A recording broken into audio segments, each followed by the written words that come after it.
I see those big, bright, shiny red trucks just a-trucking down the road.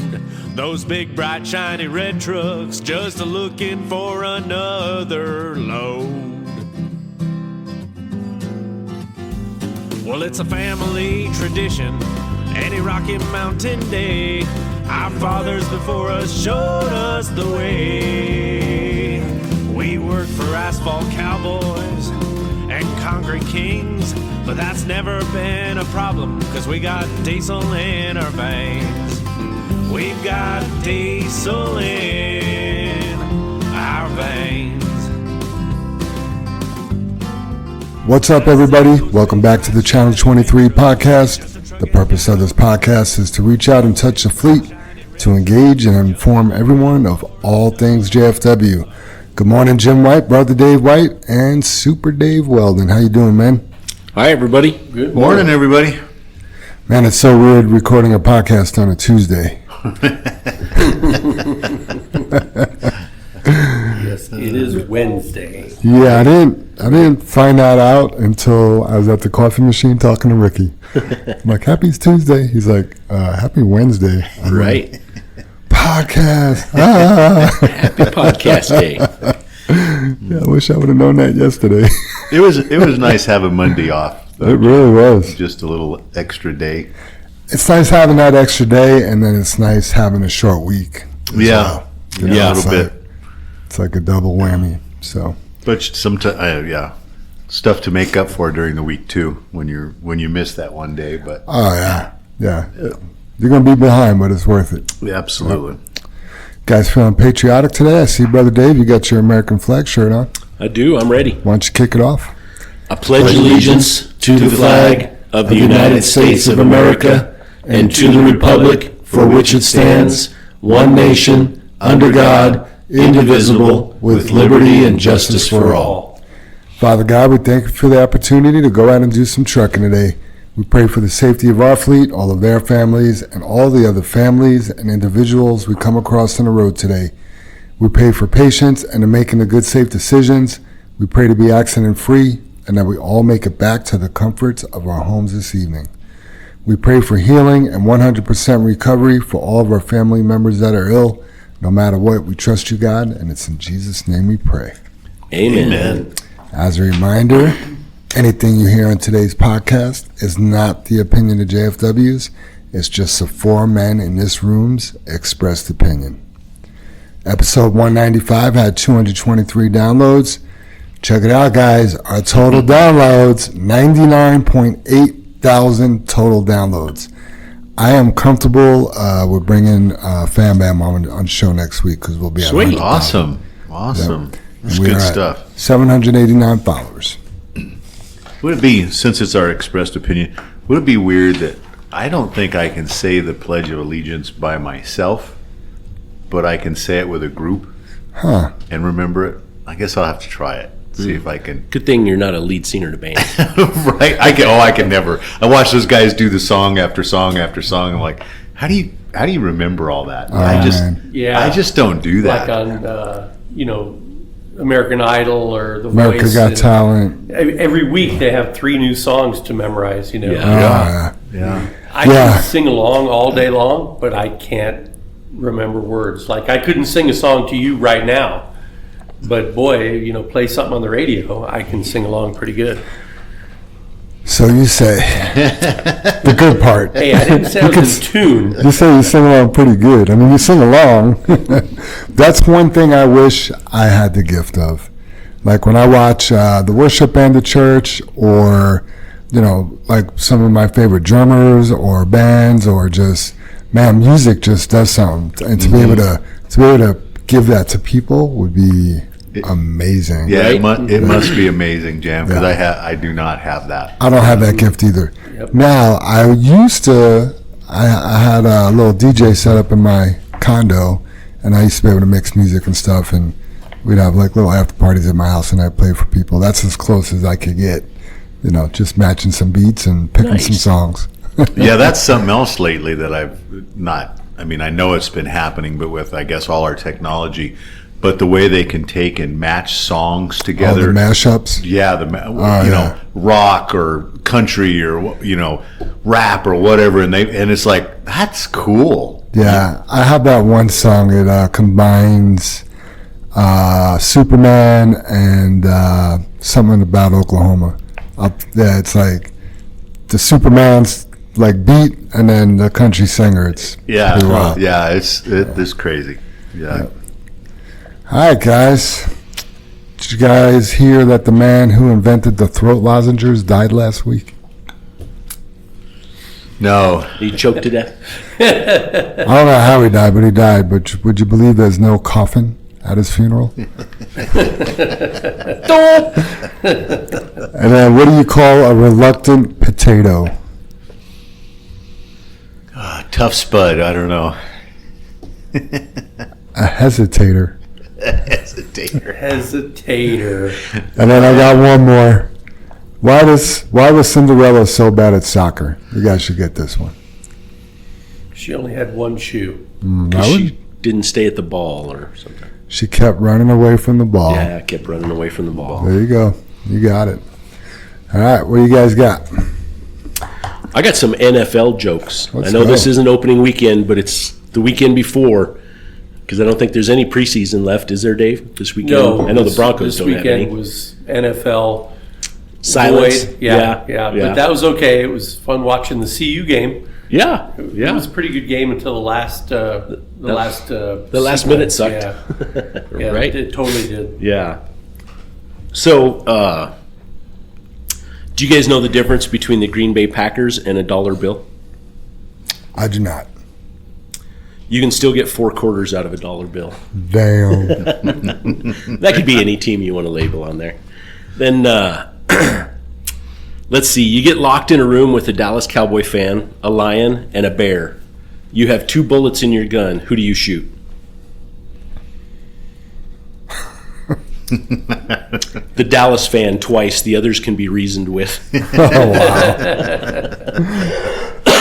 Excuse me. Dang it. And then the last one here, this one's kind of my favorite just because Peyton Manning, kind of a hometown hero, I think, a little bit. But anyway, Peyton Manning, after living a full life, passes away. When he gets to heaven, God was showing him around. They came to a modest little house with a faded Colts flag in the window. This house is yours for eternity. Peyton, said God, this is very special. Not everyone gets a house up here. Peyton felt special, indeed, and walked up to his house. On his way up the sidewalk, he noticed another house just around the corner. It was a 3-story mansion with a blue and red sidewalk, a 50-foot tall flagpole with an enormous Patriots logo flag. In every window hung a red Patriots towel. Peyton looked at God and said, God, I'm not trying to be ungrateful, but I have a question. I was an all-pro quarterback. I hold many NFL records, and I even went to the Hall of Fame. So what's your point, Peyton? God asked. Well, why does Tom Brady get a better house than me? God chuckled, and he said, Peyton, that's not Tom's house, it's mine. That's funny. Oh, a Patriots fan. Yeah. So Bill Belichick had a rough go of it in North Carolina last weekend. It sounded like Yeah. it, right? He kind of got tromped a little bit. a little bit. Yeah, that's all right. He still cashed his check. He did, yeah. Yeah. No doubt. Yeah. Did you guys hear about the lady who got her fingers cut off in an accident? Nope. She asked the doctor, will I ever be able to write again? Yes, said the doctor, but I wouldn't count on him. Ah. That's funny. it. You only got the one, huh? That's it, Dave. I got a whole page. So, have you ever heard of Chuck Norris jokes? Yeah, right. Chuck Norris is so tough, he once wrestled a bear, an alligator, and a tiger all at once. He won by tying them all together with an anaconda. And Chuck Norris is so tough, he can gargle peanut butter. Chuck Norris is so tough, he makes a lot of money selling his urine. It's called Red Bull. And I don't know if this one's appropriate or not, but I'm going to read it anyway. Chuck Doesn't Norris sound- is so tough, his mom tried to have an abortion. The procedure resulted in the doctor getting knocked unconscious by Chuck Norris. That's funny. I heard Chuck Norris was so tough when he does a push-up, the earth goes down. That's funny. Yep. Good stuff. New employees this week. We got Frank Guccione. I think I'm pronouncing that right. Guccione, I think. Guccione? Soft C, yeah, I think. Okay. I mean, it's spelled like Gucci, It is. but he would know how to pronounce it. Or if his wife has a handbag. I bet. Better not be a knockoff. And then we have Abraham the Monster Urube. I call him the Monster because he's got a monster tattoo. Nice. Nice guy. Yeah, So, welcome you guys. Welcome to the fleet, Frank and Abraham. Welcome, everybody. Yep. Celebrations. I want to make a correction to our birth announcement last week. Baby Israel is a boy, not a girl. So, congratulations again. This week we want to celebrate John Moore's retirement. Is this his last week, guys? It is Friday? yeah, Friday. Yeah. Yep. So, Yeah, John, 8 years, right? Just 8 years celebrated, here, yeah. and decided to retire. And thanks, John, for the last 8 years, man. You've been a wonderful addition to JFW and the team and the family, and you're always upbeat, and you always send me and Dave texts on the holidays, and yeah, you'll be missed, buddy. Thank you very much. Super grateful to get to know you, John. That's for sure. You and Lauren, wish you guys health and prosperity and, life after your work life, that we all work for. Yeah. So I hope you and Lauren enjoy it greatly and get to do everything you've ever dreamt of. Absolutely. anniversaries, none this week. But birthdays, Michael Heinrich, he had a birthday yesterday. He looks a lot younger than he actually is, by the way. Really? Yep. Nice. He's 105. No, I'm just kidding. Doesn't look a day over 60. There you go. And then Chris Beam has a birthday today. Happy birthday, men. Yeah, Happy birthday, you guys. Happy birthday, Chris. Mike must not be in Connect, huh? He's not. Ah, Yeah. because I was going to say I saw him yesterday and didn't wish him happy birthday because I didn't know. Yep. I feel like when he first came on board, I asked him, we agreed, I sent him an invite, and that was it. Gotcha. Family birthday celebrations. Tana, Gerardo's wife, and Azalia both have birthdays today. Happy birthday. Cooper Cisneros, that's Mike's son, had a birthday on Monday. And then Cindy Boyce had a birthday on Friday. And then Jody Eichner has a birthday on Saturday. Nice. Happy Yeah. birthday, everybody. Yeah, happy birthday. Yeah. Shout outs. Linda wanted to give a shout out. Thank you to all the bulk drivers for getting all the preloads for last Wednesday's Big Port Central. I know, Brother Dave, you doubled down on that shout out. Yeah, I mean, those guys, they're just miraculous. You know what I mean? They just go take care of everything that needs to be done. I'm pretty sure we had two guys that had to start at 11:30 Ugh. that night, and blow off the trailers in there, and they just take care of business, and it's such a pleasure having all of them around. They're just, I mean, how do you say thank you enough for that when they just take care of it? You know what I mean? So easy to go unnoticed, and I guess we want to be sure they know they're not unnoticed, that they're very noticed. So appreciate the job you guys do. You make it look easy, and we're super grateful for that. So thank you guys. Awesome. Martinez, he wants to give a shout out to Jimmy V for refreshing his memory at Coors one morning last week, along with showing me the new way to get in and out, along with the 10-second stop at the stop sign, along with all the other details. And not just with Coors, but with running in and out of state, in town, hammering down, in town. Fam bam, have a blessed day, and let's kick them tires and light fires. Bam bam. Nice. Good. I reached out to Jimmy last week, and I even heard him on the CB. I just mentioned it before we started the podcast.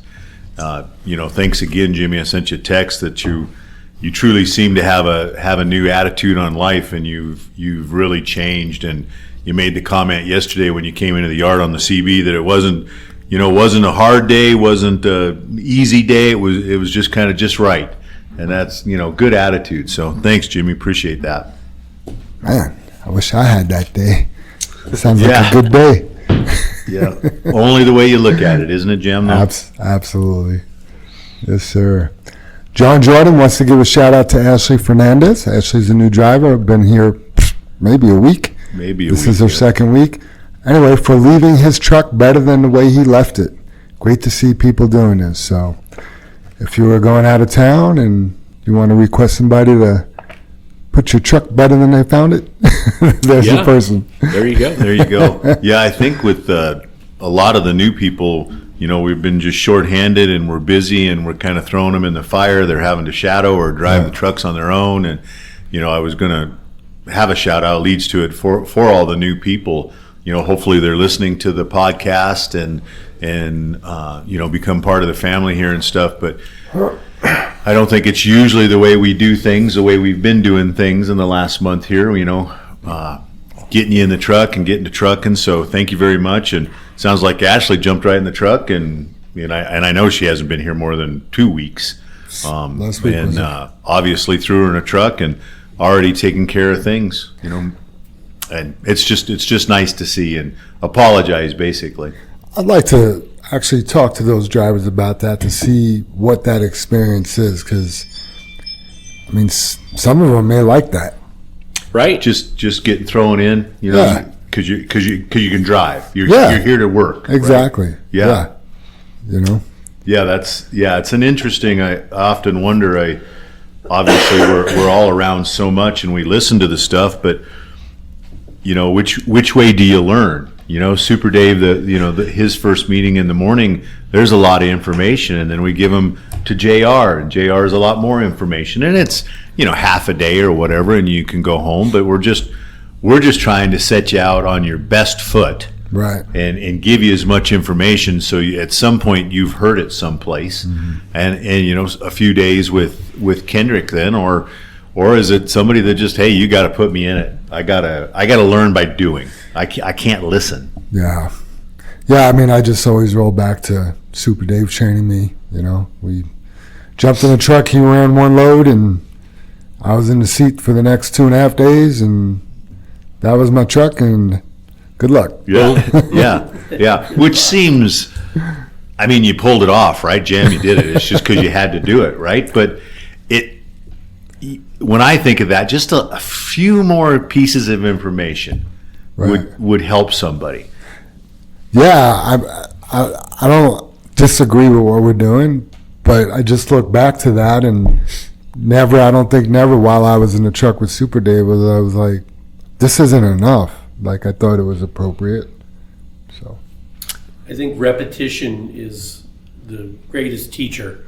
If you do something just once, a week later you probably won't remember. Right. But if you did it 4 or 5 times, you would remember. Yeah. Sure. Yeah, Dave. Yeah, it was I drove 55. Actually, I drove 55 and 22 yesterday back and forth hauling dirt, and it was kind of funny, Dave, when you talk about repetitions, because the automatics, I just don't drive the automatics enough, and when you get in them, you're just like amazed, and drove it all day, didn't mess with anything, went to park 55 in the back here, and backed it up to the fence to cut down the line, and reached up with my foot and pushed the clutch in. And it was like, God, is that all day? I drove all day in that one habit, still showed up at the end of the day. I went to push the clutch. That's a lot of muscle memory, though. Right, it is, Dave. I was backing up, and I just, where's it? Man, that messed up. Yeah. Interesting. Yeah, with you saying that, I wanted to give a shout out to Rich Fleckenstein. He drives 55, and the truck was nice and clean and taken care of, and everything worked on it, and it was in good condition, and Sweet. It was a pleasure to go over there and drive. So Yep. a little tidbit, I was watching my scales, my axle gauges on the truck there. We're hauling a little heavy over there. Whoa. It's just a little heavy, because we're moving dirt from one end of the site to the other. Like and 120 or what? we never weighed it, but I will tell you, it took it took quite a while. I was watching my gauges, right? And I'm like, okay, there was 36. Okay, there's 42. Okay, there's 45. This is the trailer gauge, right? Right. And I'm like, okay, there's 49. Okay, there's 53.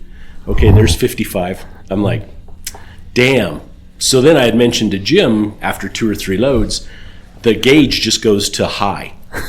Really? After 55.9. And I'm like, I never saw anything over 55.9. But I mean, when they put that last bucket on, it's pretty much a drop. You know what I mean? And it just happens so fast. But I did one time see like 62.3 or something, Jim. So I don't know the physical number it stops at when it goes to high. I was pretty convinced it was like it couldn't go past 60.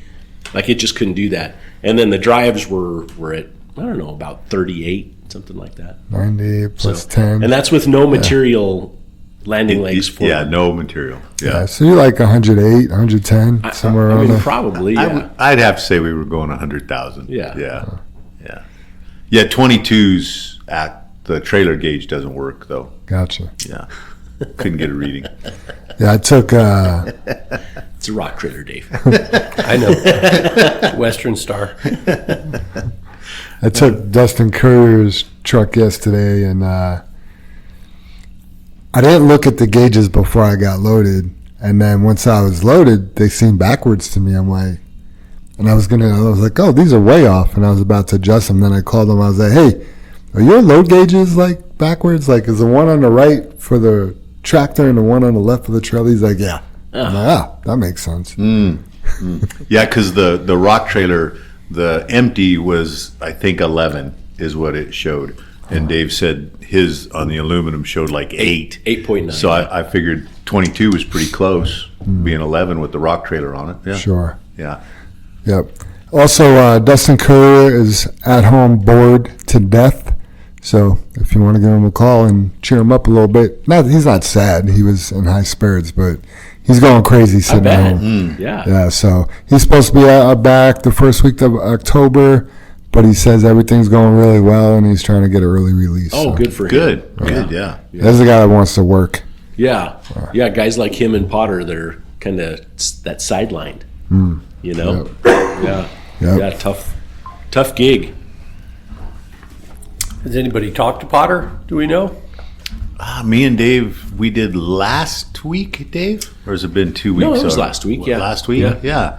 Yeah, and it just it's not like getting my knee replaced, Super Dave. It's, you have that piece in there. It's, mine wasn't glued in, but it's put in there. You're having to wait for the muscle to heal, the tendons to heal. Yeah, before they can even work it. Yeah, so you can't do anything until you have that healed. And I think he did a little bit, and he said he was so sore because he hasn't done anything. And he said it's just a real slow process. So is he in one of those big wraparound braces that keep his legs straight?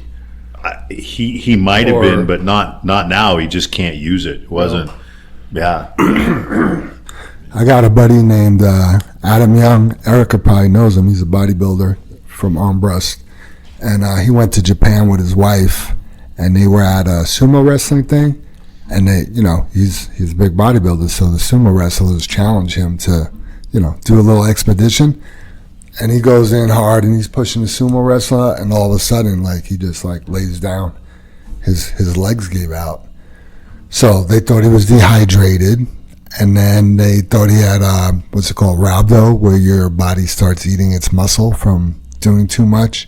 But he thought because he was drinking a little bit out there, he was dehydrated. Turns out he ripped off the bone both his quads.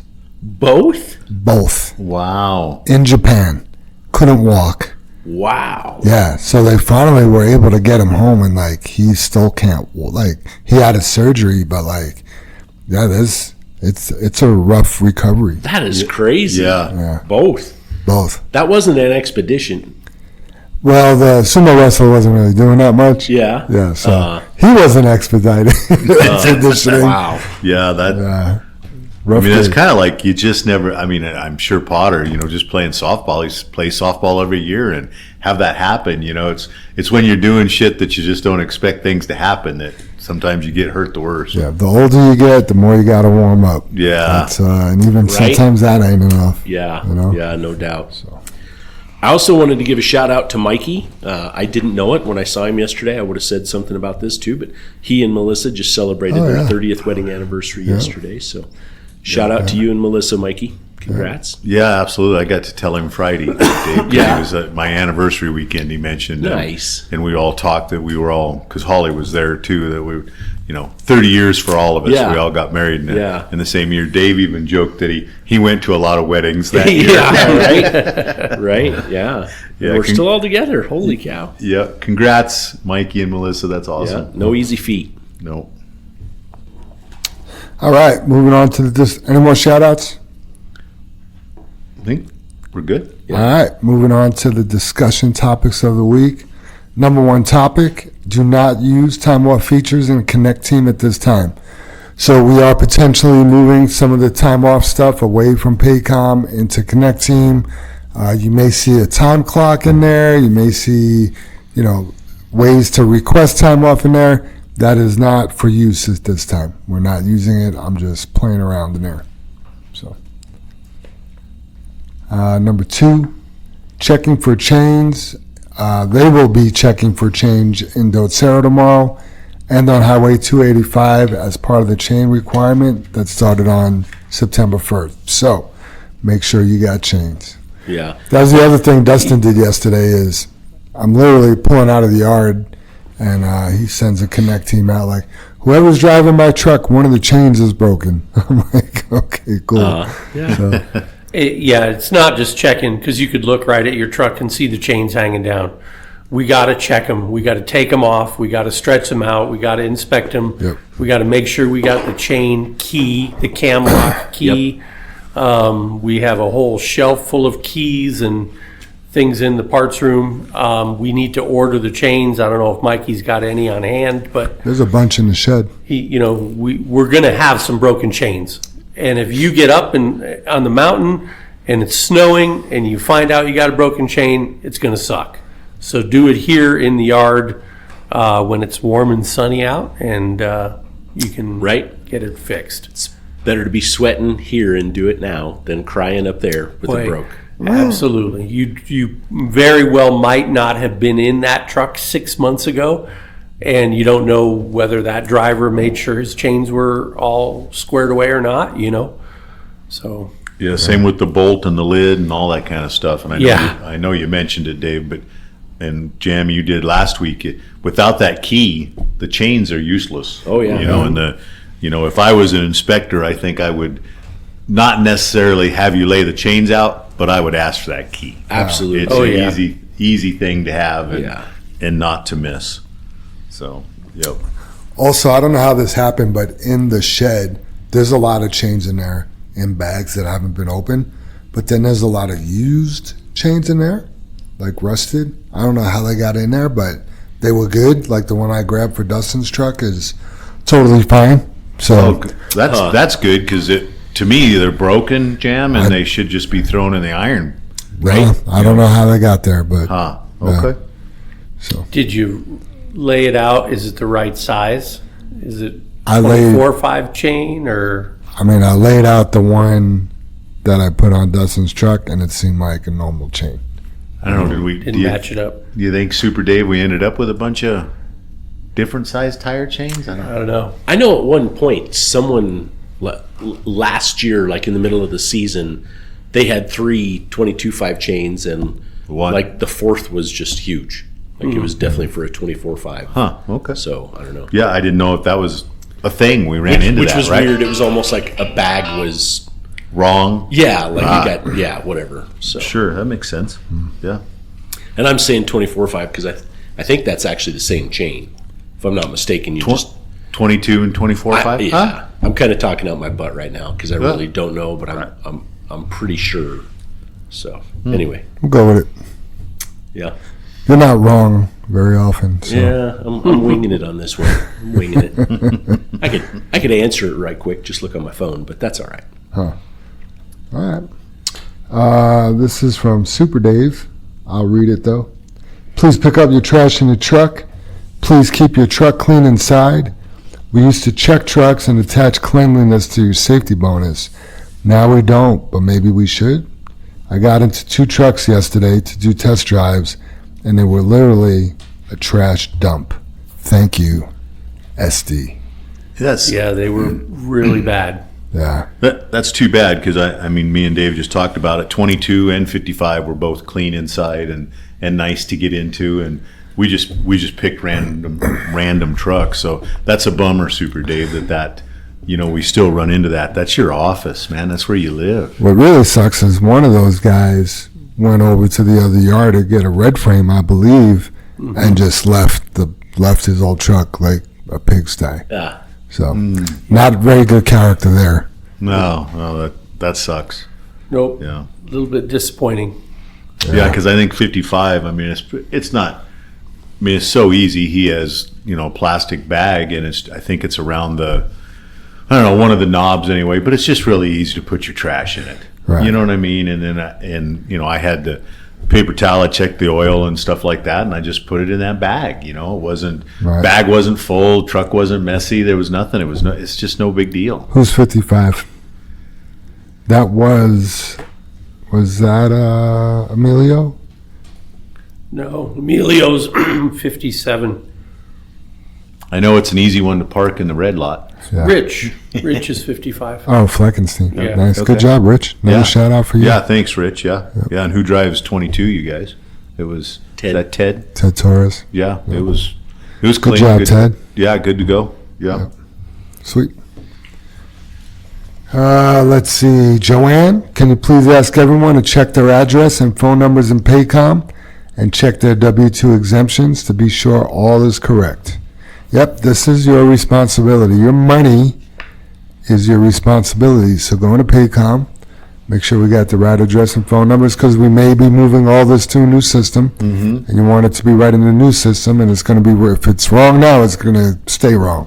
Exactly. And Yeah, then- yeah. Whether we move or not, anyway, you're still going to get a W-2 out of Paycom. Everything needs to be correct. Oh, okay. I mean, there's no. I mean, that's such a responsibility. Make sure you're, like you just said in here, make sure your address, your deductions, all that's correct. That's important. We've ran into it a few times throughout the years where people have had they're like exempted turned on when they're not really exempted. So no taxes was being taken Right. out, and then what? The government's not going to be like, silly mistake, no problem. Yeah, they don't look at it that way. And how do you not notice? Yeah.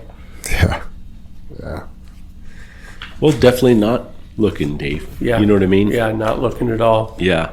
Yep. But that's probably not something. I mean, when was the last time you looked at yours? Well, to me, if you get a paycheck, True, but I know what my gross pay is, and I know what Right. my net pay is, and they're taking a lot out. Sure. Yeah. Oh, your government's going to get their fair share, Dave. Especially here in Colorado. do you guys have anything else you'd like to discuss? I thought we would give old Bennett a call today, but if you got more things for the discussion, let's talk about it. Hey, I just want to throw out whether the trainers are showing them or not, and I know a new guy, but coming into this main yard in the morning, make sure that when you pull in the driveway and there's trucks coming out of the driveway, that you swap patterns. I know we talk about it a lot, but I don't know if a new person knows that or not. Is the truck is going to be as far to the left as they can be in the driveway, because it makes it easy for them to turn out. And as you're coming down the street, make sure if you're in your personal vehicle, you also use your turn signal, because we do have our neighbors going by, and I've seen a couple of guys not use their turn signals in their personal vehicles, and people behind them are trying to go through. They're not everybody works here at 5 o'clock in the Yeah, morning. right. There's some other businesses that start. So, for the trainers, would you guys make sure you kind of go over the pattern when you leave with the new people? And the new people, it just makes it so much easier to get in and out in the mornings. And when you're coming down Newport to turn left into the driveway, it's not a race. There's this one car. It's like he whips and then busts to the curb and waits there for truck. It's really weird. Take it easy. They are. He is changing pattern. He's just doing it fast, Jam. I know what you're talking about. Yep. Hey, and then I got to mention too, and I guess it's kind of a personal. It's not personal for me. I guess it's a personal habit. I know we have a lot of new trucks, and hopefully, 90% of them is not using oil. But check your oil every day. Check your fluids every day.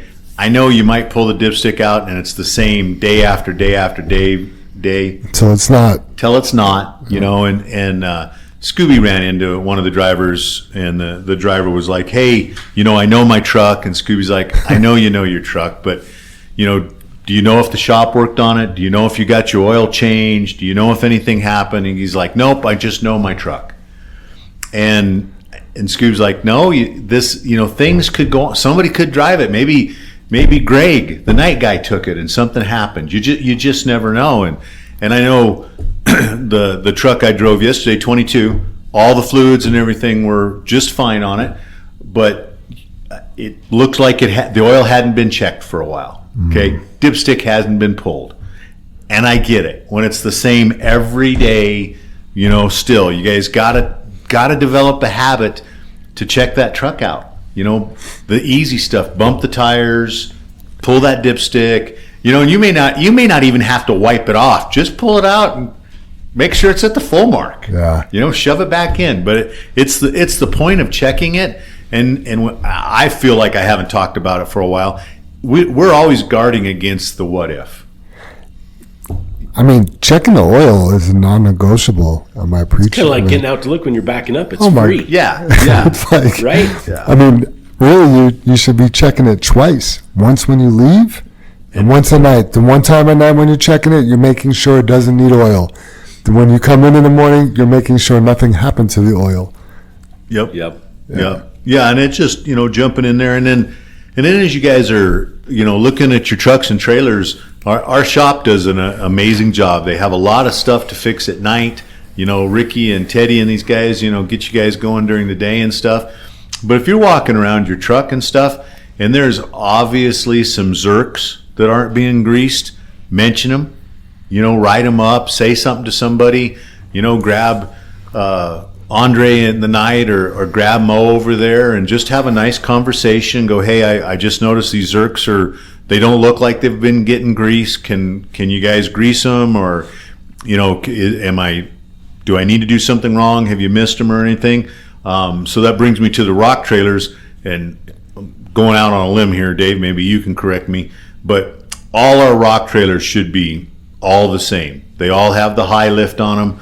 There's 4 zerks, 2 on each side, where the arms, the high lift, is there more than 2, Dave? There's 3 on each side. Was there 3? Yeah. Okay. Yeah. I seen the 2 standing on the fender. But anyway, there's zerks where the high lift fastens to the trailer. The high lift arms fasten to the trailer. 22 that I drove last night, because I had to get up there and sweep the dirt off, obviously, because the dirt's falling all over the place. Those zerks hadn't been touched. So anybody out in the shop, Dry. yeah, dry. Anybody out in the shop that I hope you guys even listen to the podcast. Just one.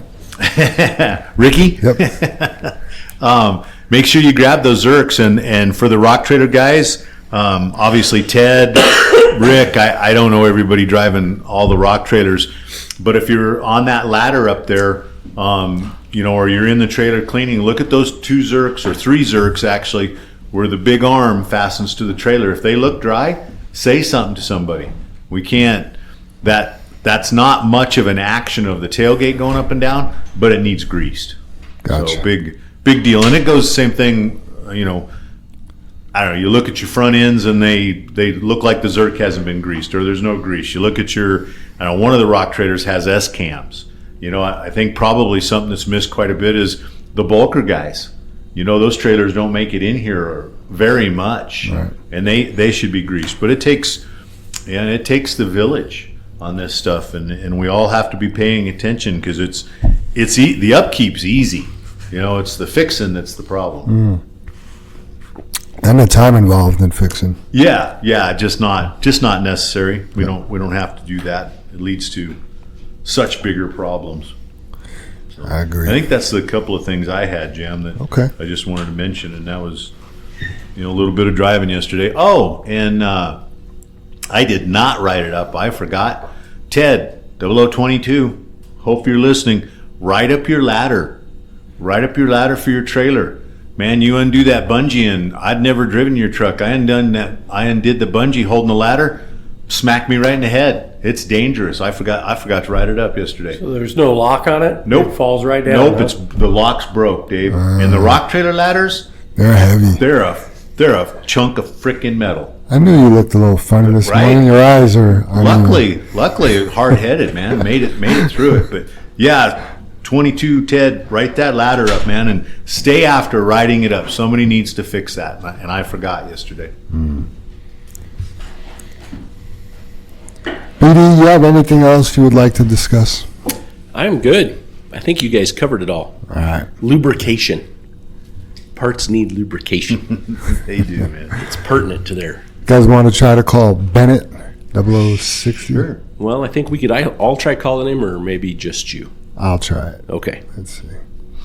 Call. Speaker.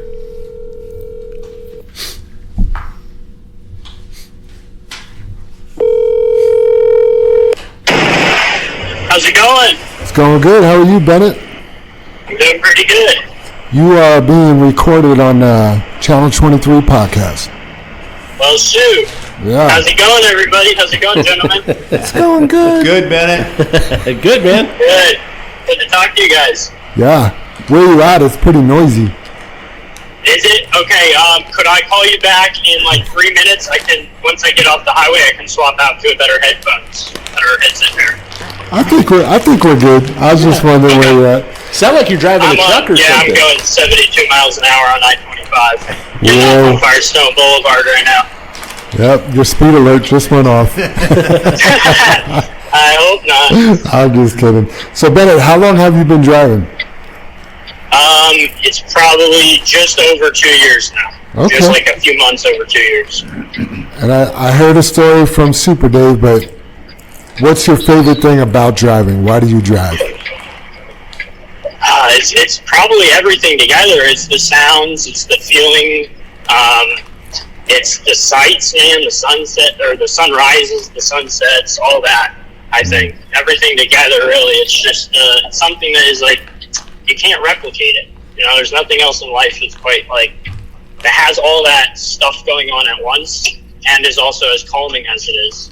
Sounds like it's in your blood. Yeah, I'd say so. Are you a first-generation driver, or did you have... I am. Okay. Yeah, my parents are very white-collar people. They support me, but they really wanted me to go to college and do all that stuff. But that's I not get for me. Yeah, you never know. Maybe later down the road, but it sounds like you're exactly where you're supposed to be. Yep. Need people Yeah, in the I trades. think so. Yep. What do you like to do in your free time? Video games is my main thing. Yeah, I like first-person shooters. Okay. And do you play like online with other people, or? Yep, multiplayer games. Sometimes I play in teams with random people. Sometimes I play with my friends. Sometimes I play alone. All sorts of stuff. Gotcha. You sound like pretty good at it. I mean, not good enough to make money, right? There's a lot of people that make a lot of money doing that, but Yeah. I mean, a lot better than when I started, that's for sure. Nice. If Yeah. you were the host of the Channel 23 podcast, what would be something that you would want to address? Let me think about this for a second. And it could be good or Can I turn bad. my company off real quick, too? Yeah, absolutely. Turn that thing off. I'm sure you You guys don't can need- hear that. You don't need that. Let me think. It's just Oswaldo. Honestly, I can't think of anything. No? I really can't. Okay. Yeah. If you could instantly master any skill, what would that be and why? 100% I would want to master discipline, because I think with discipline you can really achieve anything. That's very true. Great answer. Yeah. And what's the most embarrassing thing that's ever happened to you in public? Okay, I have a lot of things, but the first thing that comes to my mind is in middle school, I don't know how it came up, but I was talking about, somebody said something about taxes, right? And I said, oh, like a tax attorney, the people that does your taxes. And I didn't know that was, those people, they stuff animals. Taxidermy. So I said it the wrong thing, yeah. Oh, that's funny. That's awesome. Good stuff. All right, Bennett. Well, we appreciate you answering the phone. You had some really good answers. That was definitely thought-provoking answers, and we appreciate you. Thank you, guys. Have a great podcast. I look forward to listening to it. All right, man. Be blessed. Thanks, Bennett. Yep. See you, Bennett. See you, Bennett. Bye. That's cool. That's good. Each person we've called has a different outlook or a little something different than, Yeah. the discipline. Wouldn't that be nice to master discipline? Right? Right? He got me to thinking about the, like he's talking about this, the kind of the stimulation or the sensations when you're driving that I didn't realize is all part of it. Right. You know what I mean? Like the sunrise, the sunset, that's a visual thing, right?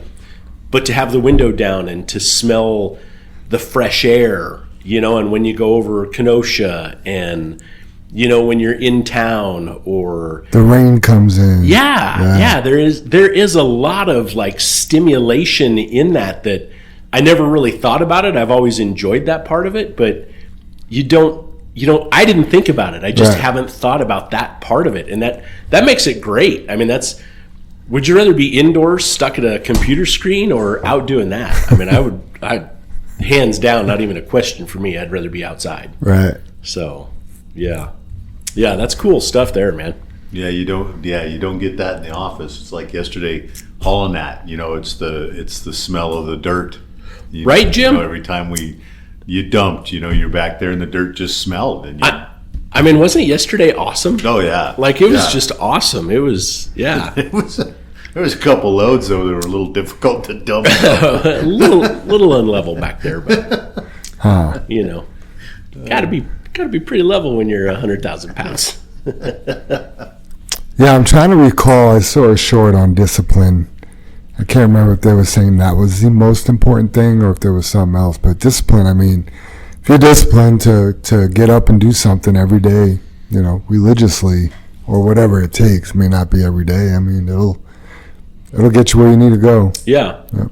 Discipline is a lot like, I mean, you can kind of incorporate routine into it.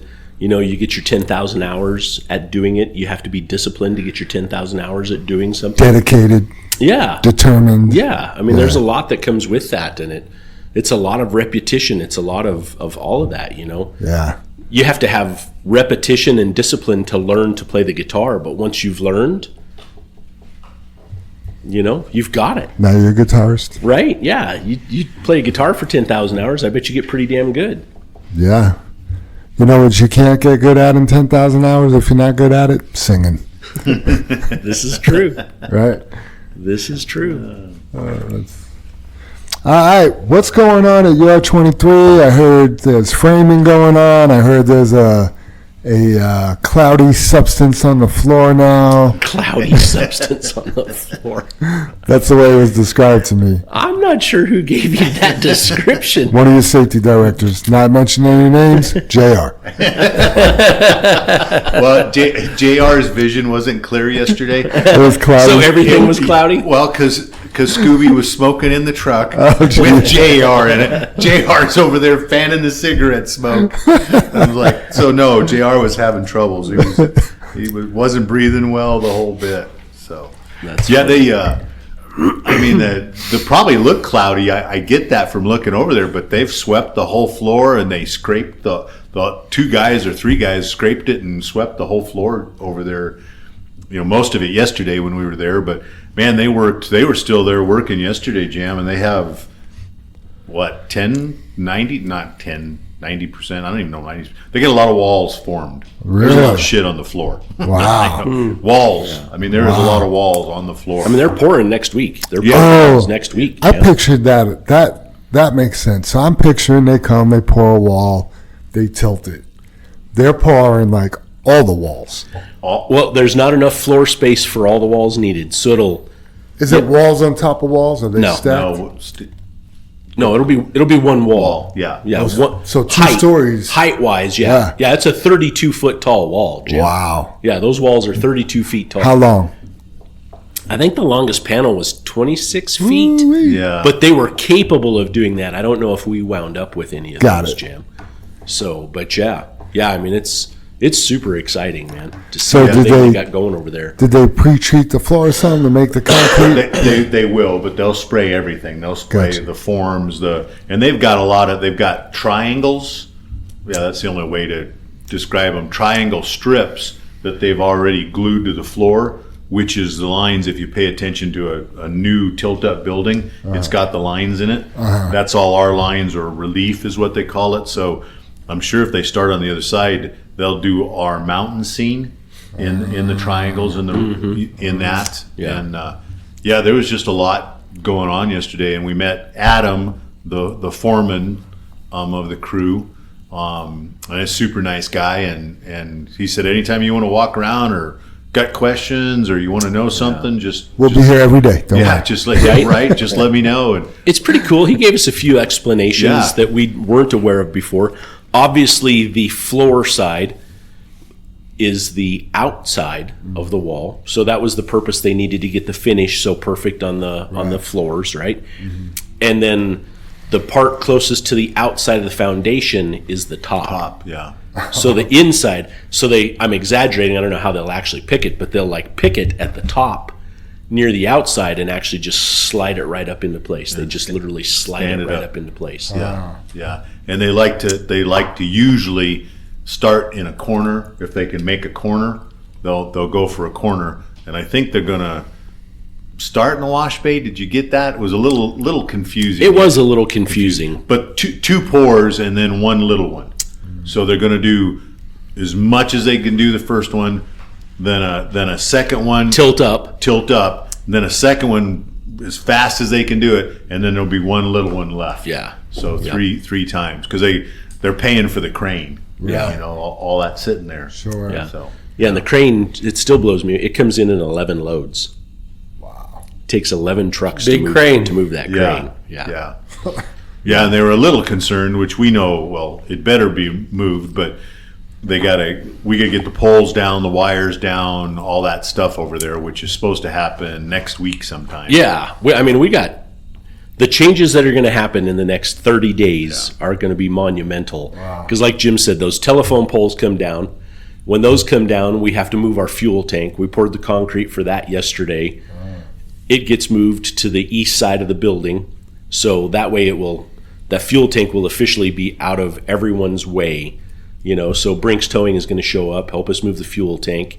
We'll probably have to fuel over at Shoko for, maybe 2 one, days, maybe 2 one day days, if but we're lucky. One day, yeah. But it could be 2 or 3 days, like you said, Jim. Or here,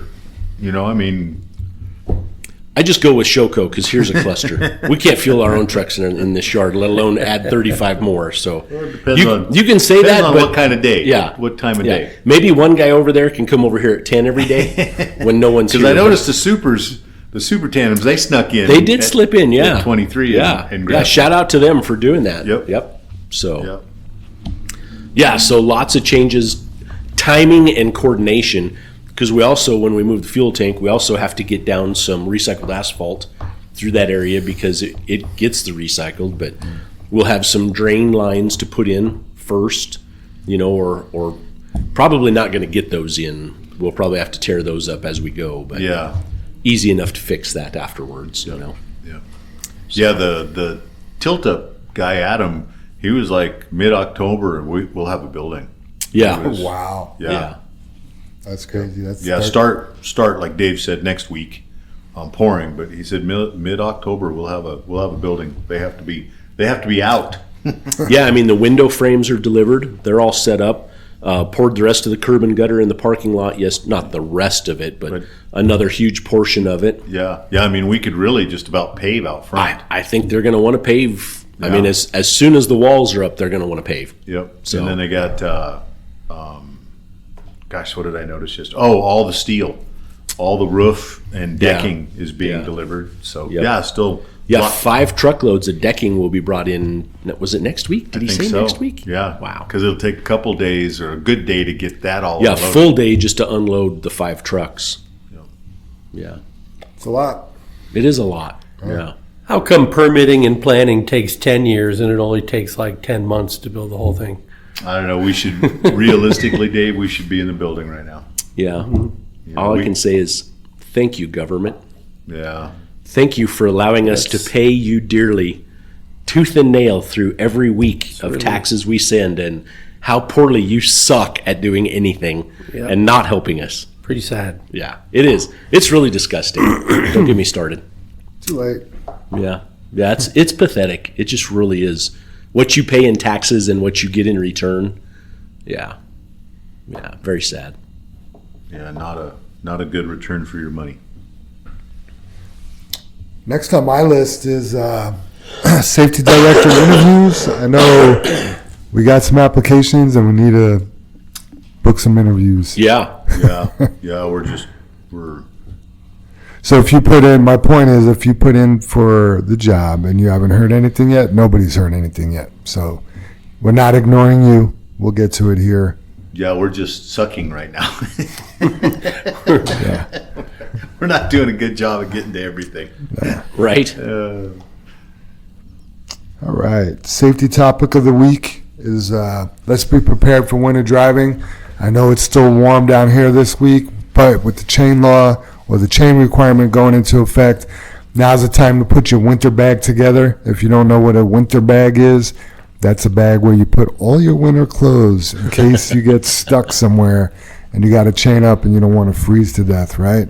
Good to have a pair of bibs or coveralls in there, insulated type, some good waterproof gloves, maybe a change of boots, stuff like that. So that is kind of a pain in the butt to put together. It could be a little expensive for you, but if you got to use it and you're warm while you're chaining or doing something, if you had a breakdown and you're underneath your truck or something, you will be super grateful. Yeah, something we haven't talked about, and I haven't really heard the drivers mention it, but I've heard a lot of people talking about it, are the leafers being out. Oh, yeah. And especially up on Kenosha, because everybody's saying the leaves are turning fast this year. They've early. Yeah. So, man, any of you guys running to Fairplay, there are so many spots. And just slow down.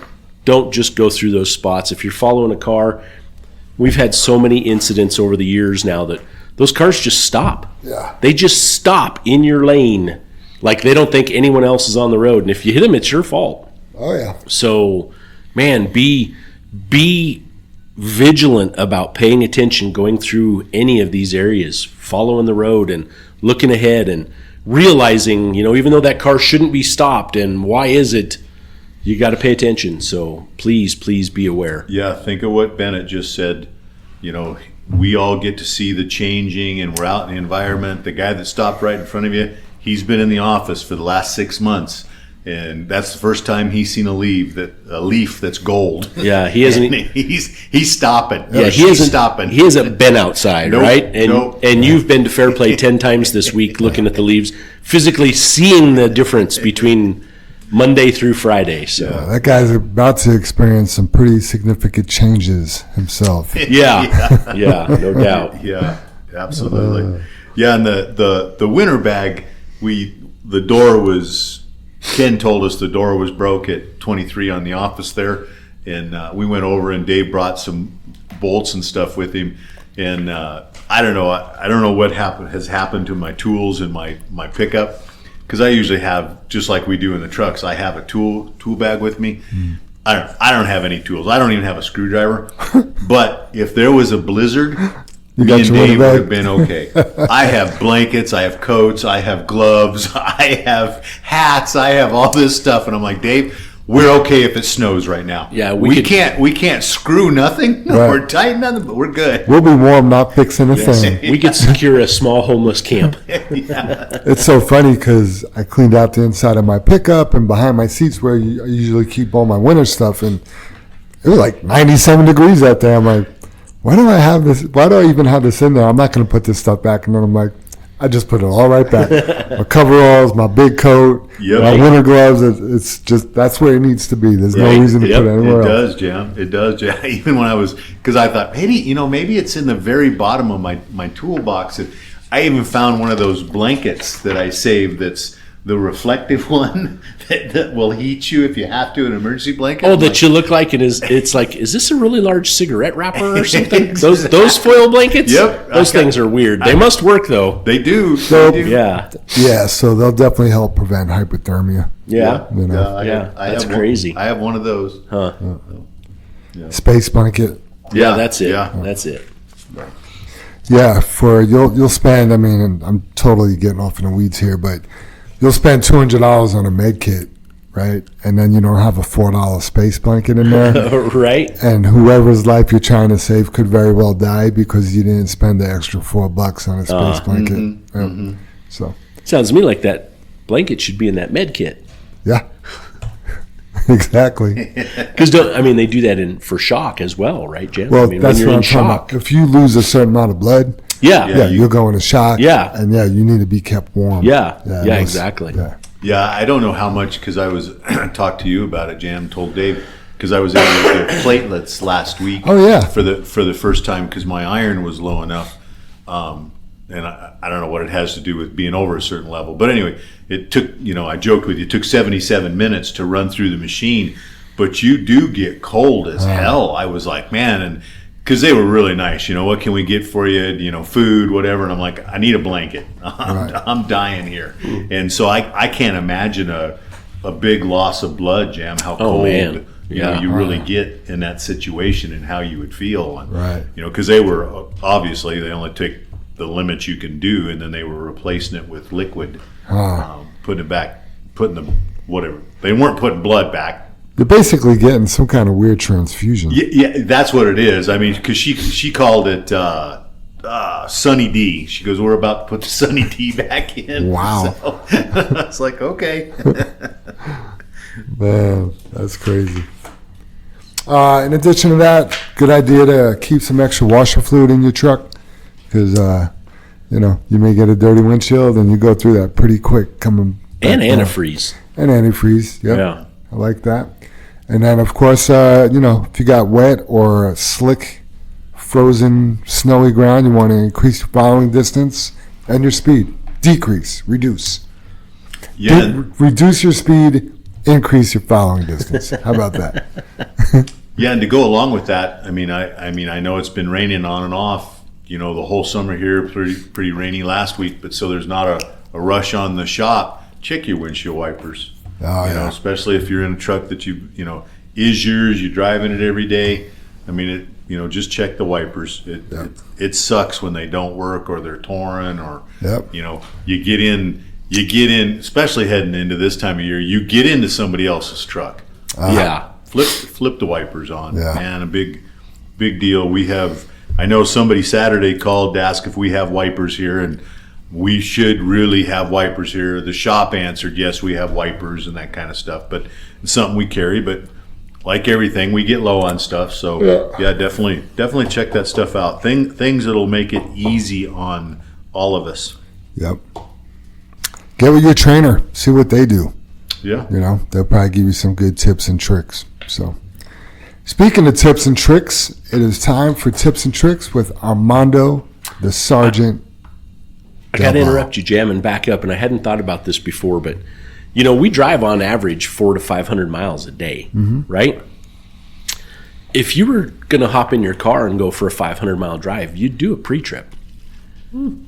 You'd check your oil. You'd make sure you were full. You had washer fluid, especially if it was in the winter time. Make sure you got air in the tires. Right, exactly. And I mean, that's Check your belts, your hoses. Yeah, it's a bit of a trip, but we take these trucks for granted because we do it every day.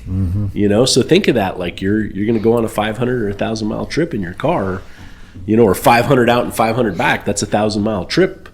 You could knock out in a weekend or something like that. So Right. pay attention to that stuff. It's important. Yeah. It's not just winter or being prepared for winter driving tips. It's driving tips, period. Yeah. Something else to mention. I mean, not that you shouldn't have them with you, and I know we've been through this over and over and over, but I got stuck yesterday, and 55 had its pin, and I don't know if it's the proper pin that went in the pin on the outside, but there was 2 pins. There was the pin to lock it in the frame on the Kenworths, plus the tow hook. I guess we've had a problem where the tow hook can't be found. Right. And 55 had the tow hook, had the pin in the frame, and then had another pin, which again I'm not quite sure that was the pin, but it worked. It was a bit odd, yeah. It was. Don't drive. I haven't towed enough to know. You should really try to not spin your wheels, Jim, and you won't get stuck. So. I found a soft spot, Jim. Yeah, when you're 60,000 pounds on 2 axles, soft areas open up. Oh, that's funny. And yeah, let's put it this way: the last load I dumped, I had to clean the mud that was stuck to the brake cans. Oh wow! Off the axle and stuff. So I was like, it went down. Yeah, in fact, I tried to back up, and Dave's like, go forward, and I'm like, we're done. Wow. Dave's like, okay, I'll go get the chain. That's funny. Yeah, an experience that you can find in, what do you think that is, a mile, Dave? I got stuck in a mile. Damn. Yeah, half. Okay, it's probably A mile total? not. No, It can't be a half a mile from where we're loading to where we're dumping. You think? Yeah. Anyway, I got stuck half a mile. Interesting. You guys ready for the tips and tricks? Yes. We interrupted the big number 18. Huh? Yes. Can you believe number 18? Yeah. I think he's doing every other one. No, that'd be I think he's funny. really on number 9. Just kidding, Armando. This one is about road rage. And I've seen Armando road rage before. I have too. The old Armando. So, good morning, JFW family. Welcome back to another week of tips and tricks. Please remember the purpose of these tips and tricks are just ways for us to be helpful, better, and safer drivers on the road. Let's be JFW professionals. So I was actually going to do a tips and tricks about winter season, but I felt like I needed to mention about road rage and why we should try our best to avoid having it and avoid going through it. Last month, I have had 3 individuals brake check me. 2 were cars and 1 was a motorcycle. And it all happened while I was on the left lane. I try my best to stay away from the left lane as much as I can, especially when I'm on a 3 or more lane highway. I'm only going to talk about my first event, and then I'm going to talk about what my sister witnessed back in Cali this past Labor Day weekend. Sometimes I feel like the left lane is the only lane that is going around. So on my first event, I was on I-70 eastbound, passing the 470 bridge, headed to Plant 2. The right and middle lane were not moving, and I saw that the left was passing, so I took it. I will say that it was the last second when I jumped in, and I did see a motorcycle coming, but I do feel like there was plenty of room for me to merge.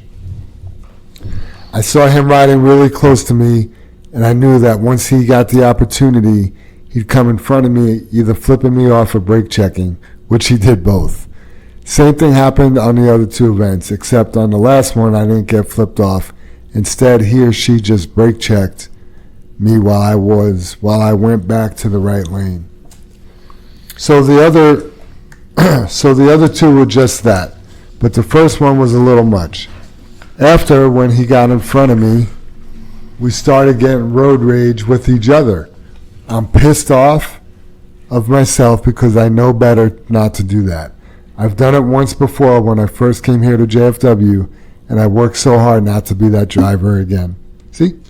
We weren't lying. Yeah. Yeah. I love the honesty and the transparency, Armando, Right. to just keep it real and not make this shit up, and just make yourself look good it's commendable. The thing is to choke that feeling down, though. In that moment, It is so, talk about discipline, being able to master discipline. Yeah. That's a discipline right Yeah. there. When you can, because I'm hardly driving and have somebody do something and you're just like, why is that bothering me? Why is that even bothering me? I just got to let it go, you know? So you guys that drive, you guys all driving every day in the the baloney you put up with is just, unbelievable. So, yeah, I get it. I feel for you guys, Yeah, it's it happens quick. It's like a switch, Yeah, Yeah, yeah. and I've been guilty too. Have you ever seen the Christian road ragers? So it's like a video inside the car, and this person will be like worshiping God, and they'll get cut off and be like, "You child of God." That's awesome. I ought to pray for you. It's so funny. I bet it is. So Armando continues, excuse me. I let him get into my head when I could have just backed off from him or safely moved over. Maybe he would have left me alone or probably would have continued to push me even more. But anything would have been better than what happened. I've been asking myself, what could I have done differently? Should I have just stayed in the center or the right lane? Should I have waited till the guy in the bike passed me? Different scenarios had different outcomes. Or maybe that guy was just having a bad day. I let him get into my head and it happened real quick. Without having time to even think, I reacted by fighting back, and here's why we shouldn't, or better, I shouldn't have done that. My sister called me from California to tell me on Saturday afternoon she was headed to a family get-together. My brother-in-law and my 2 nephews and my niece were in the car as well. They saw that these 2 four-wheelers were just going toe-to-toe with each other and going through the opposite lane trying to catch up to the other. When they both got to the light, apparently somebody got out from the passenger door and started shooting at the car. The car took off, and then the other car went the other direction. I told my sister how close she was when this happened, and she was right behind the car that was getting shot at. I'm happy to say no one got hurt. The kids are probably never going to want to be in a car for a long time. The cops did call my sister back and tell her that they arrested the 2 individuals that shot the car. She never knew what the reason was, and just like my event, what was the reason? Why did we both have to put ourselves in that situation? There were others driving on the highway. Putting their life at risk is not the JFW way or my way. If anyone has anything related to this, ask yourself, what could I have done differently? Let's all be better.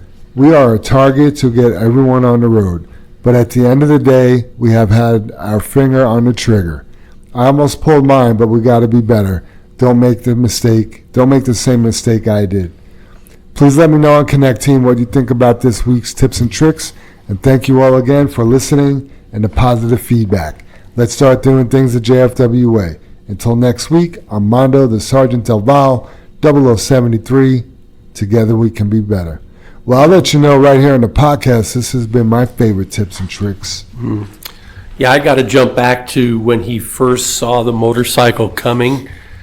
And I've ridden, I don't ride anymore, but I've ridden a motorcycle coast to coast. And when I see a motorcycle coming, I won't get in front of them. Yeah. Just because I don't want a truck or anything like that in front of me when I'm on my bike.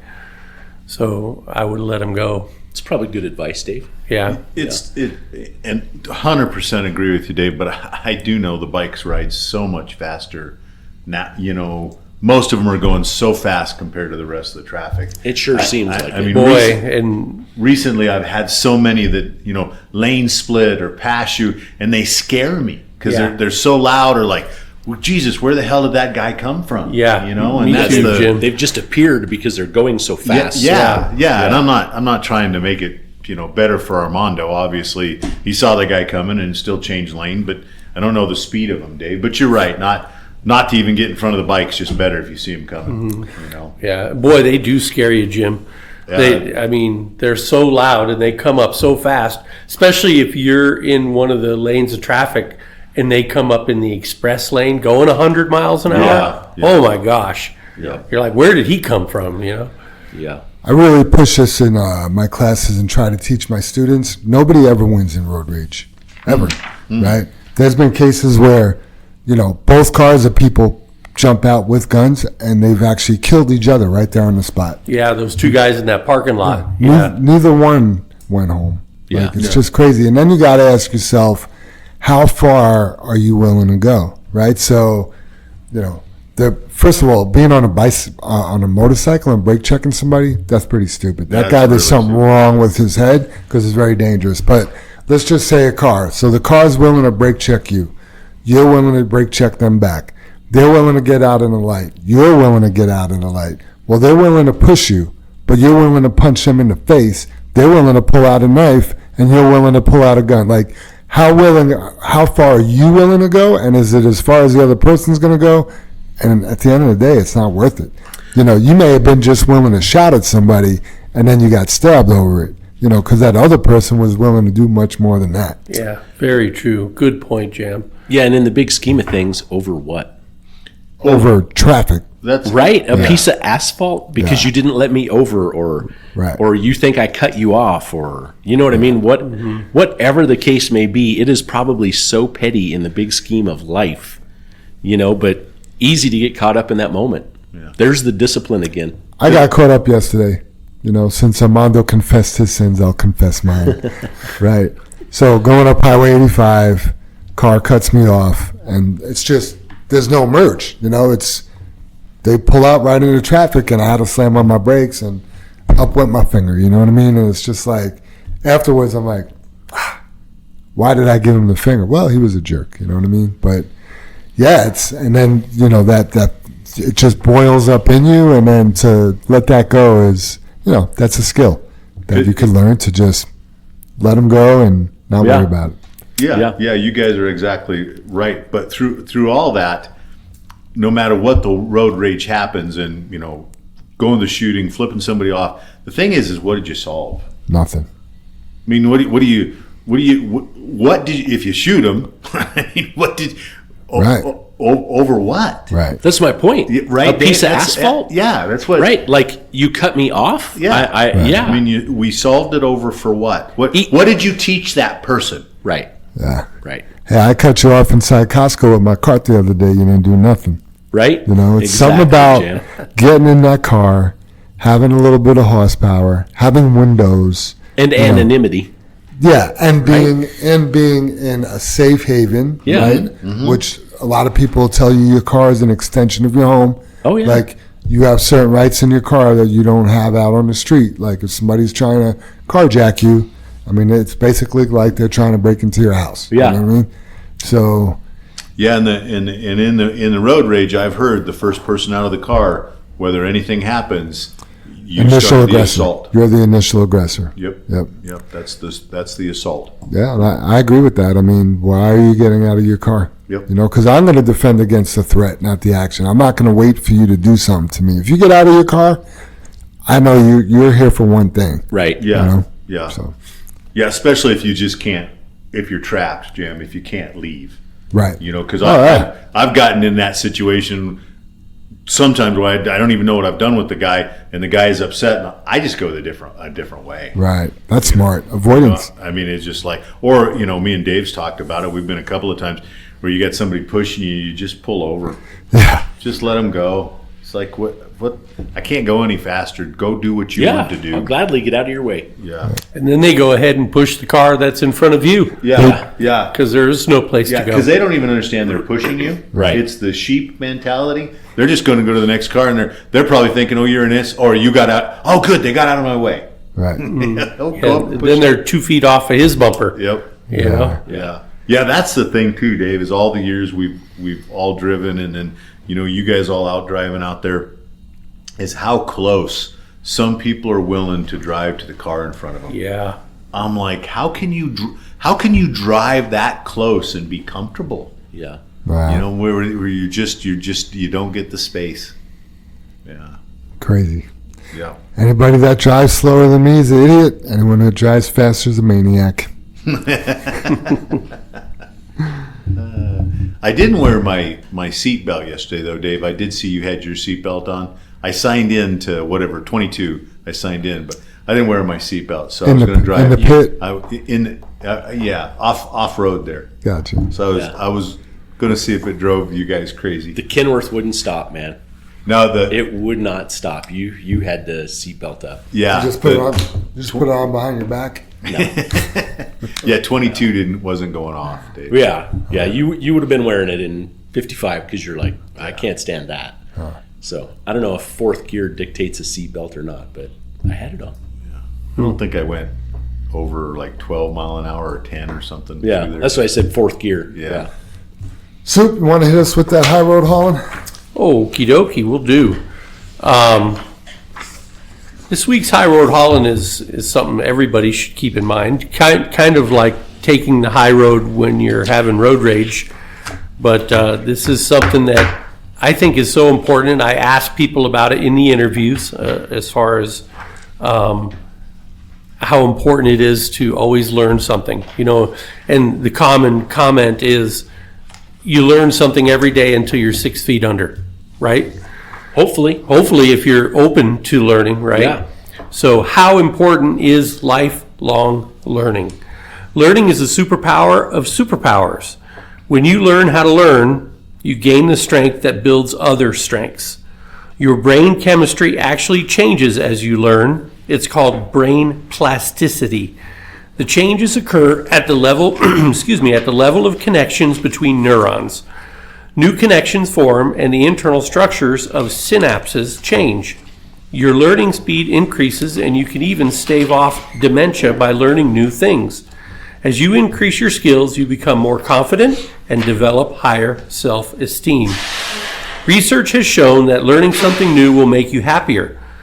That's the whole idea behind improving yourself. You don't know when you need those skills, but there will come a time when you can use everything you have learned. And in hindsight, it will all make sense. You also have to trust yourself and realize that every single minute you spend on your own education and development, you're getting ahead of those who aren't. A lot of people say that there's a difference between knowing something and doing something. They suggest that theory is not as good as experience. Well, that's not true. Both theory and experience are equally important. You might read about something first and then do it, or you might do something and then start studying it so you get better. Let go of all your assumptions and learning. Let go of all your assumptions about learning, such as I am too old to learn anything new, or why would I take time to learn that when I'll never use it? A lot of people use excuses to not learn something new or try something new. These are born out of fear. The fear of failure, the fear of rejection, the fear of loss, or the fear of starting all over again. So what? As long as you're getting better, you can handle everything that life throws at you. Don't wish your life was different. Accept any situation you are in and realize that you're there for a reason. You can learn from it, grow from what you have learned, and add that new knowledge to your bag of accomplishments. Or you can fold your hand and say, I don't know how. Or I don't think I'm smart enough to learn. Or the worst of all, saying I can't. We all have been given a great asset that is more creative, has more reasoning power and data storage than your average computer, your mind. Let's work to keep it exercised and at its best, never stop learning. And the quote this week, develop a passion for learning. If you do, you will never cease to grow. And that was spoken by Anthony J. D'Angelo, who is an American author, educator, and an educational entrepreneur. So there you have it, everybody. Learn something new every day. I love it. That is good stuff, Dave. You know, Dave, I turned on my computer this morning and I got an error that my hard drive was full. And a true story. So, listening to your thing, your learning is a superpower. I think some days my hard drive is full and I just can't take any more information. Yeah, I tell you, it felt like that a little bit lately, hadn't it? It has. Yeah, that's a good one. Yeah, I think about that a lot with Mom. As because I did the hearing aids were part of that on the Alzheimer's and hearing tones and different things like that and keeping your brain engaged, and you deal with all of that when you think about Alzheimer's and what can you do, play Sudoku or all the different things to keep your mind sharp. I'm in trouble, man, because if it's Sudoku, I'm in deep shit. Well, That's a rough sport. Even a crossword puzzle, but when I do crossword puzzles, I try to pick the easiest ones I can so I can finish. Right? Yeah. I don't want them to stump me where I can't finish. Yeah, my mom was big on crossword puzzles. Yeah. Good stuff. Yeah, try to keep that supercomputer going. They say reading really helps. Oh, you yeah. should always read. Yeah. And I don't think I read enough, Dave. I really don't. It's kind of funny because Mom was an avid reader. Yeah. She read a lot. Still. Well, I think that's part of the disease. I mean, I look at Pat Bolin a lot. Pat Bolin was an amazing guy. I mean, he was an expert at so many different things, and yet he got Alzheimer's as well. Yeah. So I think, Yeah. I mean, sometimes maybe it is just brain inactivity and the neurons dying, but I think other times it's hereditary or it's a disease. Yeah, Dave. It's just a plain old disease. I hope that at some point they solve that one, because it's we've talked about it. It's a merciless one. Takes your dignity. Yes, it does. Yeah. Speaking of that, Super Dave, I mean, with the football, just right quickly, but that on Netflix, America's Team on the Dallas Cowboys. I've seen it advertised. Yeah. Hopefully it's true. I mean, it's just not sensationalized is what I mean by true. Oh. Because they interview a lot of the players and the owners and all the stuff, and it's pretty interesting stuff. He just reminds me, Pat Bolin, of the story. Mm-hmm. So, yeah. Final thoughts, guys? I just did a kind of a search on stuff where you're just, like, I don't know, checking your oil, pre-tripping, getting upset, and then it's just funny that we talk about discipline and bring that up, that Bennett brings that up to master that, and it kind of fits here. It says, lazy people don't know how to start. Weak people don't know how to finish. Successful people don't know how to stop. People demand success, but they refuse to work weekends. People want opportunities, but won't talk to strangers. People claim ambition, but sleep in every day.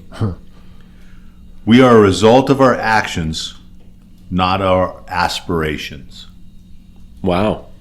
I like that. And I don't know, for some reason that fits in with today's stuff for some reason. And I wrote it a long time ago, or not a long time ago, but this morning earlier. But I didn't really think that what you aspire to be has everything to do with your actions. And I think that's back to your discipline. If you're disciplined, you have some kind of actions. Yeah. That help you aspire.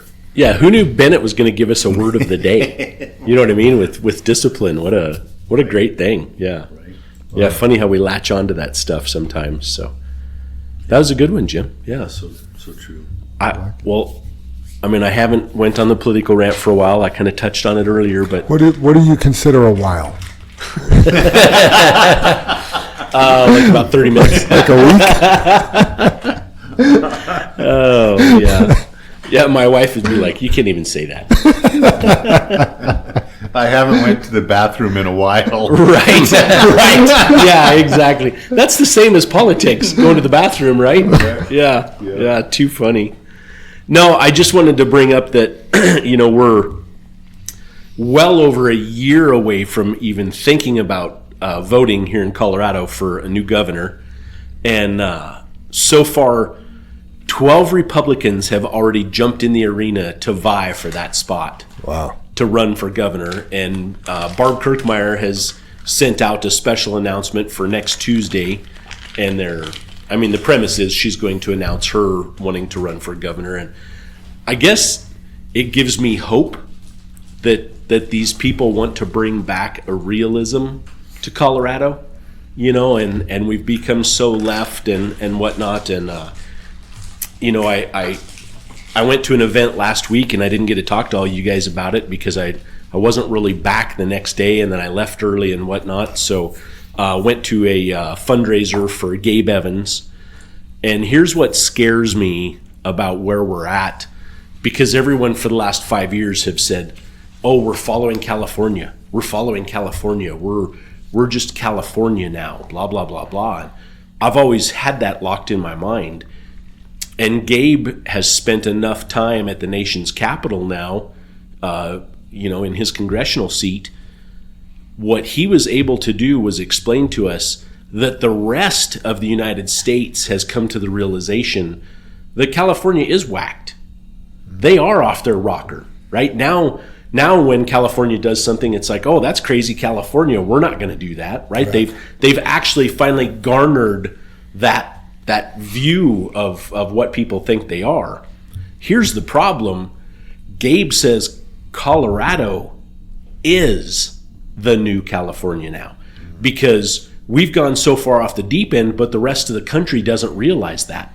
So now when when Colorado does something, the rest of the United States looks at us and is like, well, God, Colorado's a great state to live in, because they're not here. Right. And, we have the beautiful Rocky Mountains and the skiing and whatnot. And they're like, well, if Colorado's doing it, it must be a pretty good idea. And I guess when he made that analogy and explained that, I was like, oh my gosh, we're that bad. And I know you guys hear us complain about what it took to get our simple building permit, just from little old Commerce City. But the other things that we see in the state and with CDOT and the federal government and our taxes and how everything is just wasted because of the governmental bureaucratic BS. We're stuck in a quagmire of governmental taxation because of their own rules and regulations, when it doesn't need to be there. It just does not simply need to be there. And I guess I'm excited. I'm hopeful, whether anything comes from it or not. But there's 13 people, provided Kirkmeyer that's her announcement, which, I mean, it's pretty much guaranteed she's running. But 13 people are willing to give up their lives to help save Colorado and bring it back to what it was 20 years ago. Do it. And I'm just, I don't know. I'm just hopeful, I guess. You have to have hope, and I don't know it, man.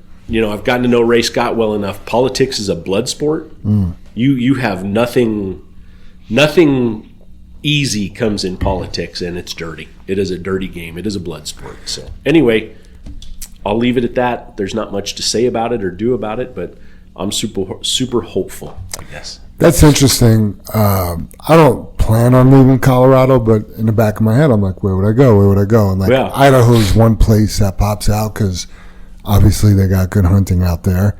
There's an open season on wolves. Yeah, because the wolves, they did the thing. They brought in wolves that were bigger and better than the wolves that were there, and they've decimated the elk population. So now there's a wolf season, and I think it's pretty much open.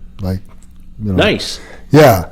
But last Thursday, I went out to the Chaffee County shooting range and talking to a guy next to us, good old boy, this and that, and he just got back from Idaho. He was running a crane out of there. I'm like, oh, they got good politics out there, huh? And he's like, there's so many people from California and Idaho. I'm like, are you kidding me? He's like, yeah. He's like, it's just like here. Wow. He's like, Boise.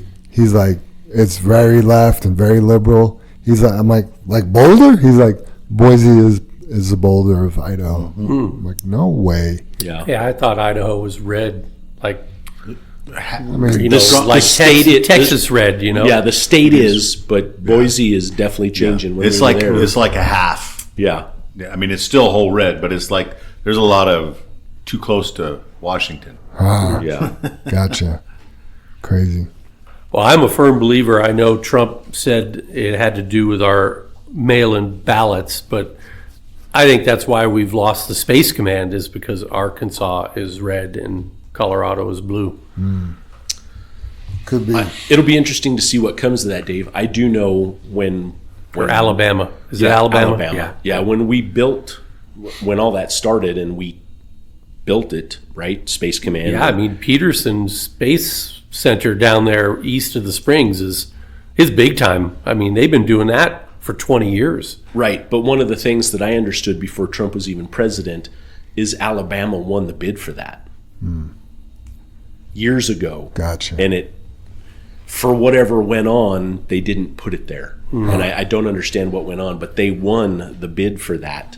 And I just don't know the details of it. I haven't dove into it. So 10-4. I know they're talking that downtown Denver is already safer. And no, seriously, they're just because we're on that, Dave, because you brought up Trump and whatnot. And they're saying, the policies, we've got some new policies that are working and the police are doing a better job and blah, blah, blah, blah. Well, it's because we've gotten rid of the illegals that have been down there.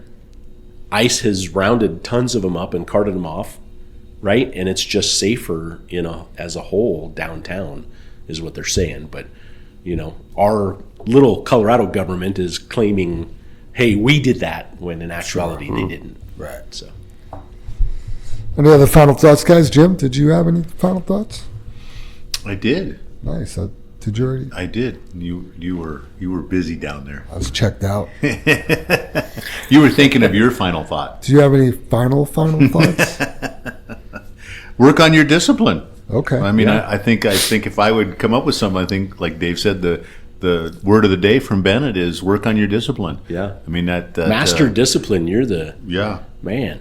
Yeah. I mean, my last sentence here, said it earlier. The result of our actions is not our aspirations. You can have all the aspirations in the world, but without action, and you can't have action without some kind of discipline. It's like going to the gym every day, or going to church, or showing up at work. I mean, it's check. Right? It's as simple as all that. Getting out of bed. Yeah, I think that's what we're missing. Is some dedication. Huh. Yeah. I guess my final thought in regards to road raging, maybe pray through that. That's what I ended up doing yesterday. Just a little short prayer, and took my foot off the throttle and just backed off. And the next thing I know, my problem was gone. Right? So, distract yourself with something else besides the rage to get even with that four-wheeler, or get in the race, or, mean mug them, or any of that stuff. If they're gone, your problem's gone. Yep. Avoidance is key.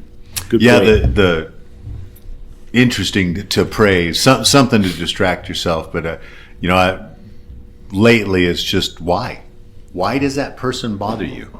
That's what I try to ask myself. Because what we just talked about it. What's the point? What am I going to teach that person by brake checking him, chasing him down, yelling at him, flipping him off? There's probably ego.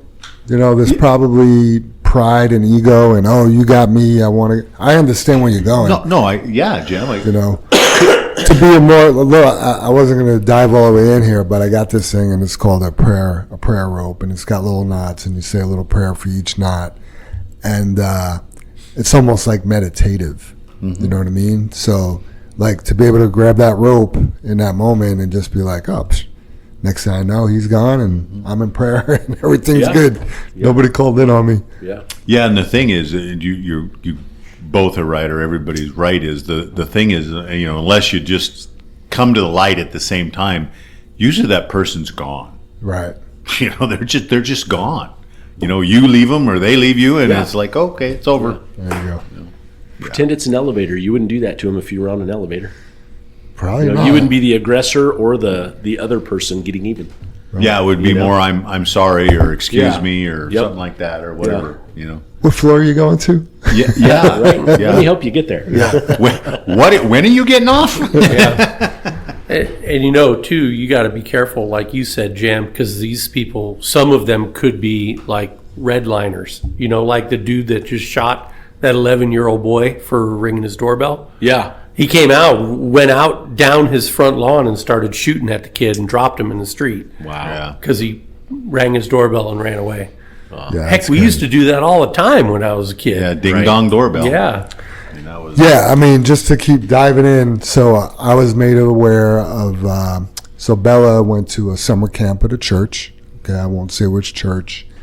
And a couple older boys thought it would be fun to play a practical joke on some girls, and they put ski masks on, and they grabbed the girls.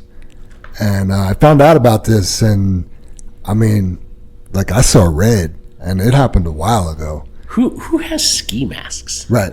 So I happen to know the safety, the safety team director of that church. Yeah. And I got on the phone. I was like, hey, do you know about this? And he's like, yeah, I know everything about it. I was like, because nobody's contacted my ex, and like, there's been no closure. There's been no, here's what happened to the boys. I was like, he's like, well, what do you want? I'm like, well, I'm gonna trust you in your leadership, but I want to meet the boys' parents. I want to meet their dads, But again, like, we don't have to do it. But if I had my way, I would sit down with those boys and their dads and explain to them, first of all, you just created church hurt for Bella. Now she's skeptical and has a little trust issue about like youth events. Yeah. Number two, like, who puts on ski masks? Robbers, rapists, kidnappers. Right. Okay. Murderers. What are you were willing to put on a ski mask? Do you know what I'm willing to do? Yeah. To somebody with a ski mask that grabs Bella? Mm-hmm. It's not pretty. Right. And things will happen quick. So yeah, you don't know who you don't know who you're dealing with. Right. You may think you're the baddest. Me, I mean, I know I'm not the baddest dude out there. You know what I mean? And it's been proven to me time and time again. Norris is. Chuck. Yeah, but don't think you're gonna pick on some unsuspecting person that may look like a nerd. Yeah. He may be practicing with his 9mm every day, or it could be a jiu-jitsu practitioner, or Yeah. a Muay Thai champion. Just because he looks a certain way, you think you're gonna do something, and you ain't gonna do shit. Yeah. Zero defense of those boys, but boys do stupid shit. Yeah. You know what I mean? Yes, like, they do.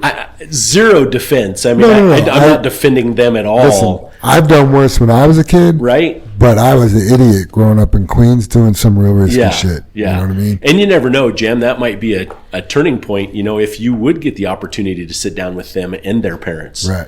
Or their dads. Yeah. Either way, Yeah. you know what I mean? I always think parents are better than having more is better than one. Yeah. You know what I mean? What am I going to So- do? Meet the kids and tell them how mad and what I would do to them? I mean, that's Right. threatening a child. Yeah. But Yeah. explain it to their parents. Like, do you know in the state of Colorado, you're allowed to use deadly force against somebody for kidnapping? And, perhaps I saw your kid with a ski mask grabbing Bella and thought she was being kidnapped. Like, if I shot your son, Yeah. like, that would be justified. Right. I can't tell how old he is. I can't tell he's a kid. Right. I see somebody with a ski mask grabbing a girl. Yeah. Like, Yep. yeah. Yeah, I just seen a little bit of a follow-up. I don't know, it must be going to trial. I guess I'd have to fact check it, but it's been several months. But the teenagers that broke into the gentleman's house and he shot three of them and Oh, yeah. killed the one. Yeah. And they were in the house, but he has them, the Ring camera, whatever it was. But that reminded me, they all had ski masks on. Outside, broke into the house. They're teenagers, and of course the parents want, some kind of justice. Their kids shouldn't have They been were shot. good kids. Right, Yeah. all that. But Yeah. They've only broke into the house once. Yeah. That but- they were caught. You should have shot him in the leg. yeah, but you're back out to, and Dave, you're absolutely right. Boys do dumb shit, but you had a ski mask on before you went in the house. Right. What was your plan? Yeah, and even doing dumb shit. I think all of us have done dumb shit. There's this base of even TV. What happens to people with masks on? Yeah. You know how many ski masks I own? That's what I'm getting at, Jeff. Who Zero. has a ski mask? I don't own a single. Like, I I'm don't talking even- about I a haven't mask gotten with on 2 eyes Amazon in the and- mouth. No, I don't have any of those. Right. Yeah. Whatever the ones are that you pull down that your face is open. What Right. they got a name of that cover Like your neck. like a gator. Gator, yeah. Baklava. Yes, Dave. Baklava. I have a baklava. That's a dessert. No, it's a really warm hoodie kind of thing. Yeah. that you put Yeah, down. baklava is a really warm, honey-filled dessert. But it still doesn't, two eyes In the mouth. Maybe Yeah. I'm pronouncing it wrong, but it starts with a B. I know what you're talking about. No, I think you're right, Dave. Yeah, but it's just. It's not a burqa? No? I'm not sure. All right, we're way... We're deep. Yeah, boy, we got off in left field big time. Yep. Don't forget to like and subscribe to the Channel 23 podcast. Hit that follow button. Tell all your friends about us. Go back and listen to episode 72 to help find Amber's mom. Links to her story will be in today's show notes. Nice. You know what we're going to do now? We're going to say the creed. Let's creed up. and get on out. Together we face and overcome all that stands before us. Together we are accident free.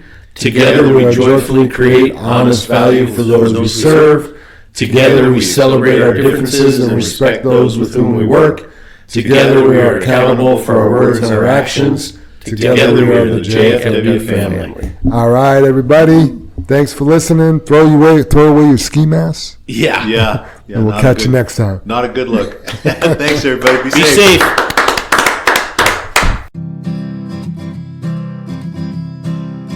I see those big, bright, shiny red trucks just a-trucking down the road. Those big, bright, shiny red trucks just a-looking for another load. Well, it's a family tradition, any Rocky Mountain day. Our fathers before us showed us the way. We work for asphalt cowboys and concrete kings, but that's never been a problem, cause we got diesel in our veins. We've got diesel in our veins. I see those big, bright, shiny red trucks just a-trucking down the road. Those big, bright, shiny red trucks just looking for another load. I hear there's a couple million tons to move. I see them everywhere. So you best get out their way and watch that sand and gravel disappear. There's another run to make. We gotta get it there on time. And we got what it takes to lay it all out on the line. We'll lay it all out on the line. I see those big, bright, shiny red trucks just a-trucking down the road. Those big, bright, shiny red trucks just looking for another load. Those big, bright, shiny red trucks got the best drivers in town. They got all the tools they need to keep that hammer down. When they hit them scales, they won't need to dodge them, won't need to duck them. They just keep that hammer down, and they keep that diesel trucking. Keep that hammer down, and keep that diesel trucking. I see those big, bright, shiny red trucks just a-trucking down the road. Those big, bright, shiny red trucks just a-looking for another load. They just keep them doors a-closed, keep them butts in their seats, cause those customers are calling, and those red trucks can't be beat. They've gotta put the hammer down and pick up another load. Get it off the ground, keep them eyes open and on the road. Keep them eyes open on the road. I see those big, bright, shiny red trucks just a-trucking down the road. Those big, bright, shiny red trucks just looking for another load.